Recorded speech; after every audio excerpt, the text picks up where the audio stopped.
Hi అండి. ఇంట్లో పెళ్లి జరుగుతుందంటే ఆ సందడే నెల రోజుల ముందు నుంచే మొదలవుతుందండి. పండు ముత్తైదువుల చేతి మీద పసుపు కొట్టడం, రాటలేద్దాం, పందిరి రాటేద్దాం అన్నీ జరుగుతాయండి. పిల్లల్ని చిన్నప్పటి నుంచి పెంచి పెద్దవాళ్ళు అయ్యాక పెళ్లి చేసే బాధ్యత అమ్మ నాన్నదేనండి.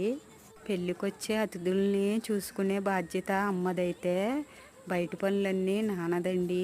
అలిగేవారు అలకలు తీర్చేందుకు అమ్మ ఉంది కదా అని చెప్పే నానేపు చుట్టాలు, అమ్మేపు చుట్టాలు ఎక్కడెక్కడి నుంచో వస్తారండి. బంధుమిత్రులు అందరికీ బట్టలు తీయాలని చెప్పే అమ్మ నెలల ముందు నుంచే పెళ్ళికి కావాల్సిన షాపింగ్ అంతా కూడా అలసట లేకుండా చేస్తారండి. పెళ్లి పని అంతా భుజాల మీద వేసి మోసే పెళ్లి శుభలేఖలు ఇవ్వడానికి వెళ్ళి ఎప్పుడెప్పుడో బంధువులను కలుసుకోవడం, వాళ్ళతో కౌర్లు చెప్పడం,